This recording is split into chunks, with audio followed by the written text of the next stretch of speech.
We'll come to the next two topics of present. Okay, so the two different forms of tenses for present are present perfect and present perfect continuous. So do we have a verb, and which form of verb do we use? We use the past participle. Okay, and I'll come to the past participle when we discuss the examples here. Do we have a time frame for the present perfect? No, we do not use a time frame for present perfect. Do we have now let's come to the structure. How do we write or construct a sentence for present perfect? We start with the subject. We have a linking verb, which is have or has. Okay, that's has or have, depending on what subject are you using for that specific sentence. Then we have the main verb and the object, and this is the example given right here on the bottom here. It is Sam has completed his assignment.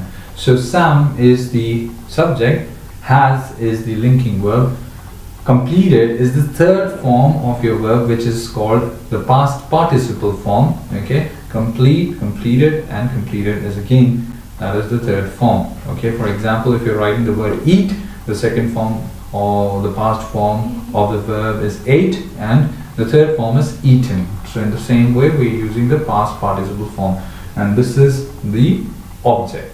Okay, now let's move to the present perfect continuous. Now present perfect and continuous, this talks about an action which has continued, or this started in the past, it continued for a while. Okay, it may continue or it may not continue, we're not sure of that. But how do we write this? Number one, when we're using a verb, we are writing the verb or the main verb in the continuous form.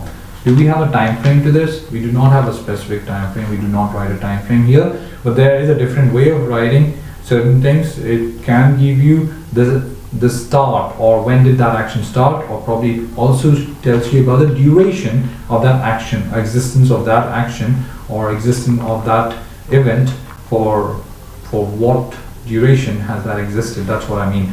So do we use a linking verb? Yes, we do. We use have or has, and joining that with been. Okay, that tells us the continuity of that action.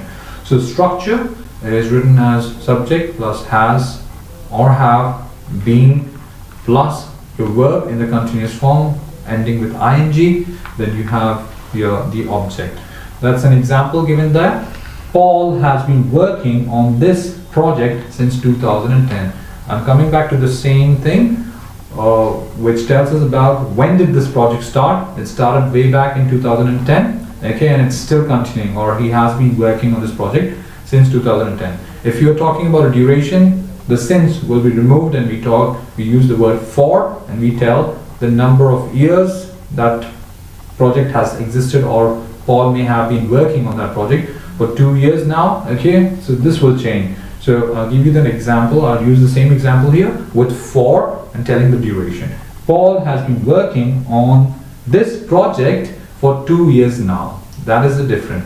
This tells about the starting, and since is used for the continuity of that action, and for is used when you talk about the duration of that action.